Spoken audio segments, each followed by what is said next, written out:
보통 사람들은 자기와 평범하게 대화할 수 있는 그런 편안한 사람이 나타나면 별로 두려운 것이 없습니다. 근데 자기가 감당하기 힘든 사람이 앞에 나면 주눅이 들어서 말을 못하고 또 여러 가지 이런저런 이유로 불편합니다. 오늘 그 얘기를 이스라엘 백성들에 관한 얘기를 하고 계신 거예요. 이스라엘 백성들이 출애굽한 지 출애굽 원년, 그러니까 50일째입니다. 출애굽해서 호렙산에서 하나님의 십계명을 받으려고 이틀 동안 정결 예식을 행하고 일제히 모세의 십계명을 받는 그날이 언제냐면 출애굽 원년 제3일이라고 그랬거든요. 출애굽 원년 제3월 달이라고 그랬습니다. 그러니까 이 계산하는 분들이 딱 출애굽한 날부터 50일 된다는 거거든요. 그때 모세가 시내산에서 십계명을 받습니다. 이것은 훗날에 예수 승천하시고 50일이 되셔서 성령 임재를 미리 예표하는 것이라고 하는 게 정확한 성경 해석입니다.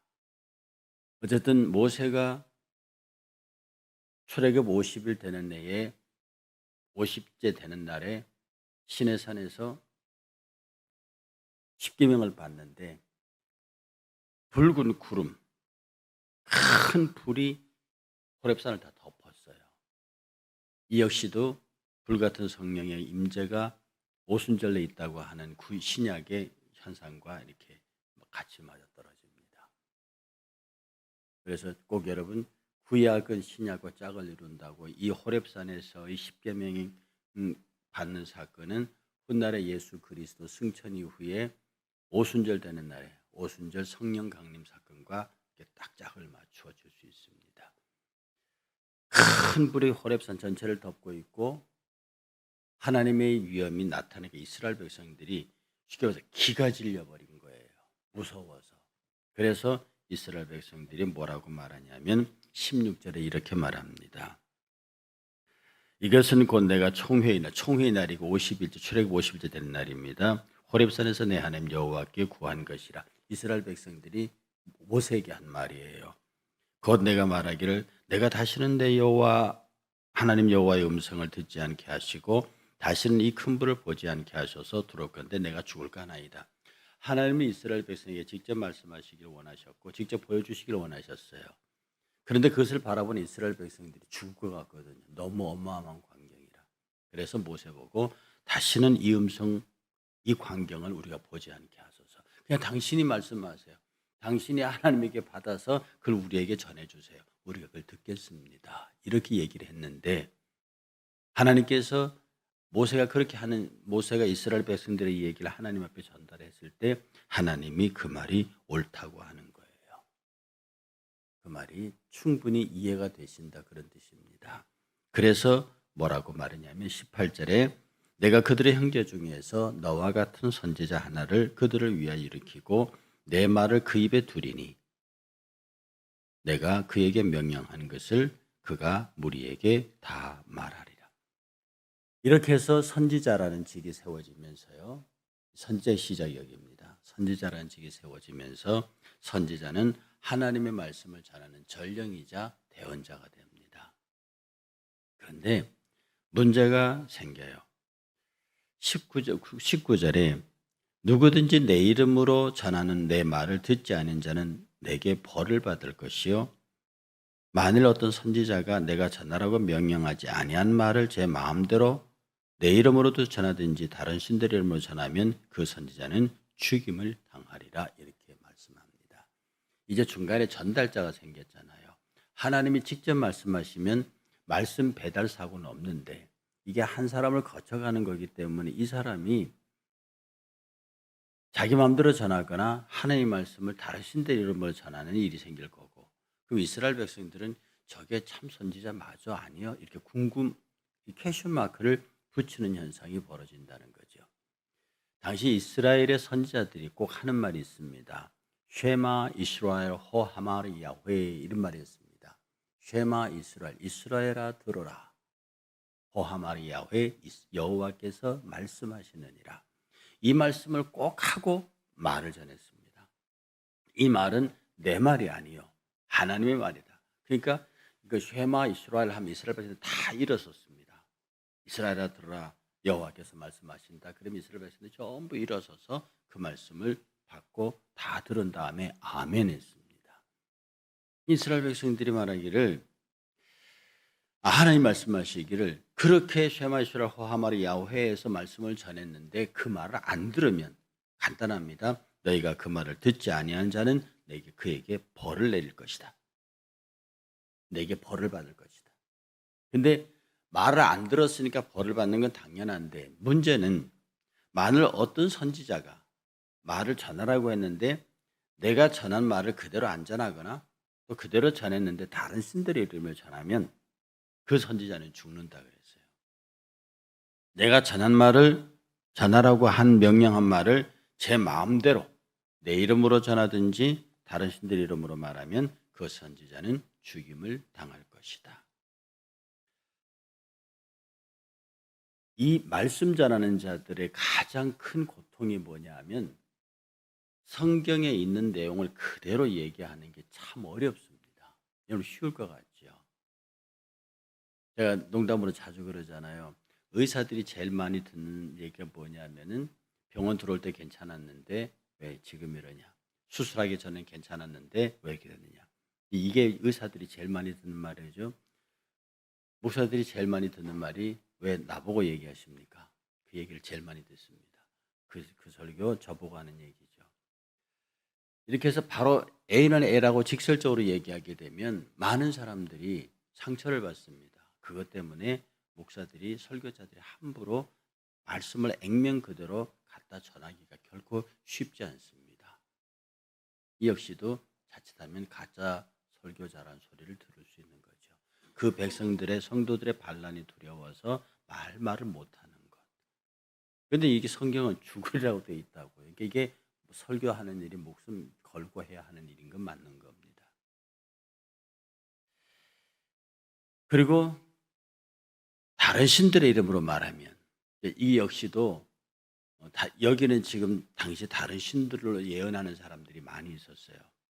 왜냐하면 다른 선지자들도 예언하는 선지자들이 있었거든요.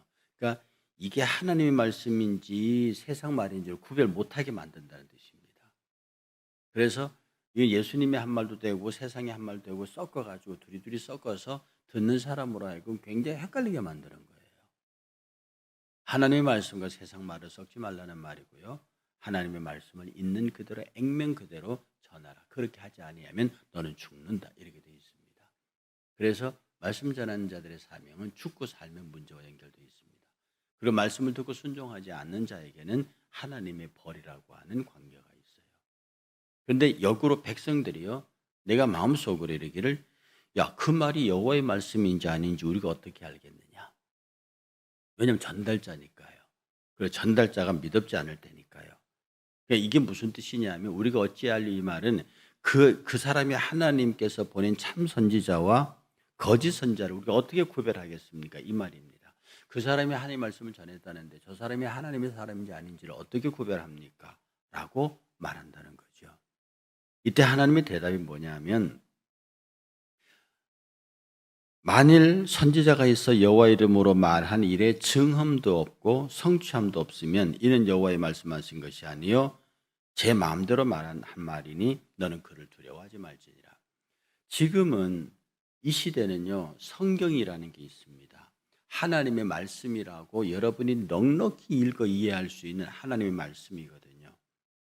이게 있기 때문에 앞에 설교자가 한 말이 자기 말을 하는지 하나님 말을 하는지를 성경을 통해서 증언과 증거를 찾을 수 있습니다.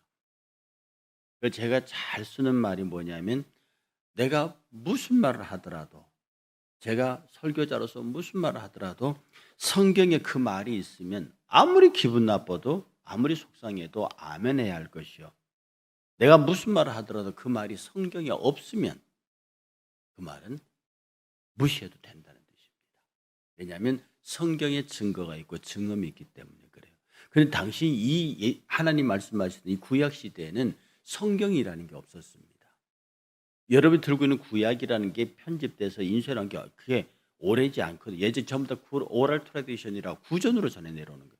이 구전 때문에 구전이 위험하니까 후대에 와서 이 서기관들이 생겼어요. 서기관들이 성경 필사하는 사람들이거든요. 이 성경 필사하는 사람도 후대에 생겼고 그전에 전부 오럴 트래디션이라고 구전으로 내려왔습니다. 그런데 백성들이 앞에서 얘기하면 이게 하나님 말씀인지 아닌지를 기록된 문서로 확인할 길이 없는 거예요. 대신 하나님께서 당신의 선자가 말씀하시면 거기에 증언이 따라왔습니다. 거기에 증거가 따라왔어요. 그래서 구약 시대에 때는 비교적 기적들이 많았습니다. 만나 메추라기, 그다음에 바위 때려서 샘물 나오는 거, 이런 것들이 많이 일어났습니다. 왜냐하면 모세의 말이 곧 하나님의 말씀이라는 증언이 따라왔던 거예요. 그래서 어떤 선지자가 무슨 내용을 말하면 그 말에 증거와 증언이 따르지 않으면 그건 가짜 거짓 선지자니까 따르지 않아도 된다. 그러나 그 말이 증언과 증거가 따르면 너희들은 그 말을 무조건 들어야 하고 따르지 아니하면 벌을 받을 것이다. 이게 하나님의 메시지거든요. 이걸 지금 우리 시대로 이렇게 말씀을 옮겨오면은요, 여러분들이 강단에서 전해지는 말씀 혹은 성경 공부를 통해서 전해지는 말씀을 들을 때 이 말씀이 성경표를 보면 이 말씀이 그러한가, 베레아 사람들은 신사적이어서 바울이 하는 말이 그러한가라고 상고했다고 그랬어요. 여러분이 하나님의 말씀을 설교를 듣거나 성경 공부 시간에 배울 때에 그 말씀을 듣고 이 말씀이 과연 그러한가라고 하는 상고의 과정이 필요하다는 거예요. 그 말씀이 성경에 있느냐? 그리고 그 해석이 성경에 합당하냐? 이것을 벗어나 버리면 이단이 생깁니다. 이단이 달리 이단이 되는 게 아닙니다. 성경에 있는 얘기를 자기 얘기로 바꿔서 한다든지 성경에 있는 얘기와 다르게 얘기한다든지 성경으로 증명할 수 없는 얘기를 하는 것. 그래서 신학자도 그렇고 목사님들도 그렇고 새로운 용어를 만들어내는 걸 굉장히 조심해야 하고요. 그런데 소위 신령하다고 하는 분, 일명 이단의 리더들은 자꾸 이상한 말을 만들어냅니다. 들으면 사람들이 무게를 느끼고 들으면 사람들이 긴장하게 하는 이런 말들을 만들어내요. 사탄 결박권. 대단한 말이지 않습니까? 이런 건 신학에 없는 말입니다. 그리고 사탄 결박이라는 말이 신학적으로도 문제가 있는 말입니다. 이게 옛날에 그 다락방의 유광수 목사 썼던 말이거든요. 우리가 사탄을 결박하면 얼마나 좋습니까? 그런데 구약에 보면 모세의 시체를 놓고 하나님의 천사장 미가엘과 사탄이 싸우는 장면이 있습니다. 그때도 미가엘이 천사장 미가엘이 마귀에게 한 말, 사탄에게 한 말이 있습니다. 그냥 꾸짖고만 있어요. 이게 뭐냐면 영계의 세계와 우리 신앙의 세계가 쉽게 칼로 탁탁 잘라내듯이 정리할 수 있는 말이 많지 않다는 뜻입니다. 그래서 신학에서도 하나의 용어를 만들어내는데 오랜 시간 신학자들이 토론하고 목회자들이 현장의 경험을 동원하고 해서 그래서 만들어내는 말인데 이 사람들은 기도 좀 했던 사람들은 툭툭 말을 만들어냅니다. 그래서 소위 영적으로 깊다는 사람들의 가장 큰 위협이 뭐냐면 영적으로 깊으면 깊을수록 사단의 세력도 그렇게 세게 들어와요. 영적으로 깊지 않은 사람은 사단의 도전도 그렇게 심하지 않습니다. 학문도 많이 공부해 가면 대적이 생겨요. 왜냐하면 그냥 다 좋습니다라고 일반적으로 공부할 때 누가 시비를 안 걸거든. 그러나 점점 공부해서 뾰족해지고 학설이 확립돼 가면 거기에 대한 대적자들이 생깁니다. 사탄도 그냥 우리가 예수 잘 믿어요 그러고 있을 때는 건들 생각이 별로 없습니다. 원래 지자식이 아니었으면. 근데 점점 더 깊이 들어가고 기도가 많아지면요. 헷갈릴 정도의 사단의 영적 역사가 큽니다. 자칫하면 넘어가는 거예요.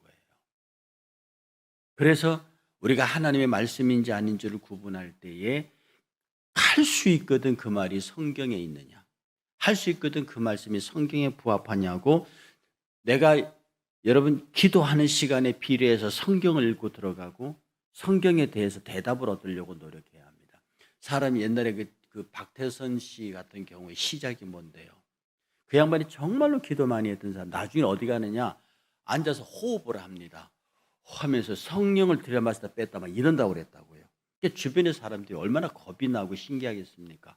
호흡을 하면서 성령을 들여마시다. 왜 이게 성령을 받으라 그러셨잖아요, 예수님께서. 그러니까 그걸 흉내내고 있는 거예요. 그걸 흉내내고 있는 거예요. 결국 그의 많은 기도의 양과 그의 많은 어떤 그 연단이 그를 이단의 수교로 만드는 거예요.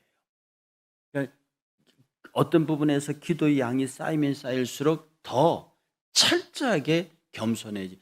기도 많이 한 거룩한 성결한 사람은요, 기도 많이 한 사람은 절대로 남을 비판하지 않습니다. 기도 많이 하고 성령의 은사를 충만한 사람들은 절대 남을 비난하지 않습니다. 판단하지 않습니다. 성령 많이 하고 하나님의 은혜 있는 사람은 모든 사람을 공경하고 사랑하고 그들을 돌봅니다. 다만 악의 문제에 관해서는 첫째, 자기 자신에게 철저하게 악을 제어합니다. 그리고 형제의 악행에 대해서 무지하게 가슴 아파합니다.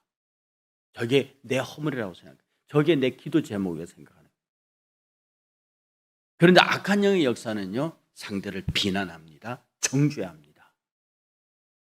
그리고 내가 너보다는 월등히 위대하고 신앙적으로 탁월한 사람이라는 걸 자랑합니다. 이게 사탄의 역사입니다. 사탄은 그렇게 해요. 그래서 우리가 신앙생활 하면서요, 우리의 기도생활 많이 하고 말씀을 많이 읽고 신령한 생활을 하게 되면 모두가 내 탓으로 느껴지고요. 형제의 허물과 잘못까지도 내 탓으로, 형제의 불행이 나의 불행으로 느껴지고요. 내 입에서 절대로 형제를 정죄하거나 비난하거나 판단하는 말이 나가지 않습니다. 왜냐하면 그 나 때문인데요. 내가 더 기도해야겠구나. 이런 증언과 증거들이 나타나면 바로 우리는 예수를 제대로 믿고 있고 제대로 전하고 있고 제대로 받고 있는 겁니다. 여러분, 오늘 이 아침에 새로 4월 한 달 시작하면서요, 우리 말에 관해서 이제 4월 달 봄이잖아요. 5월 달 가정의 달이 와요. 정말 이제는 우리가 축복하는 말만 남았습니다. 사랑하는 말만 남았어요. 제발 남을 판단하고 비난하고 비판하고 정죄하고 이런 말은 사탄이 주는 언어들이니까 이건 빼야 합니다. 그리고 충분히 어떤 사람이 비난받을 만하고 정죄받을 만하고 그러면 하나님이 나보고 기도하라시는구나. 하나님이 그를 내가 더 사랑해 주라고 하는 말이구나. 그를 내가 내 눈에 그게 보였으니까 더 책임지라는 말이구나. 이렇게 우리의 증언과 증거로 삼게 되면 그 말이 하나님의 말이 됩니다. 우리 월사 기도회 하루를 시작하면서 하나님 내게 주의 말씀을 주시옵소서. 여러분의 셀장들을 통해서, 여러분의 리더들을 통해서, 목회자를 통해서, 담임 목사를 통해서 하나님 제게 말씀을 주십시오. 그 말씀에 순종하게 하십시오. 그리고 저분들이 전하시는 말씀이 보니까 성경의 증거과 증언이 있습니다. 내가 아멘으로 받아 순종하고, 그분이 하시는 말씀이 성경에 없습니다. 그러면 겸손한 마음으로 조용히 그 말은 잊으시면 됩니다. 이것을 분별하는, 이것을 깨닫게 하시는 영이 성령이세요. 여러분이 많이 기도하고 정말로 겸손하게 남을 나보다 낫게 여기고 정죄하지 않고 판단하지 않고 깊은 기도로 들어가면 사탄도 거기에는 손댈 수 없어요. 사탄은 기도해서 정죄하게 하고, 기도 많이 해서 판단하게 하고, 기도 많이 해서 비난하고 비판하게 하거든요. 그런데 기도 많이 할수록 가슴이 아프고, 기도 많이 할수록 내가 그 사람을 위해서 무엇을 해야 될까 생각해야 되고, 기도 많이 할수록 비판과 비난보다는 어떻게 내가 저 사람을 사랑할까라고 하는, 내가 그를 위해서 어떻게 기도할까라고 하는 그런 고민을 하게 되는 것. 이게 바로 하나님의 말씀을 올바르게 받는 성도의 태도입니다. 이번 한 달도 이 말씀 깊이 기억하시고 하나님 나로 하여금 정말 진정한 의미에서 하나님의 말씀을 받고 하나님의 말씀을 듣는 성도가 되게 하옵소서. 그렇게 기도하는 여러분 되시기를 주의 이름으로 축복합니다.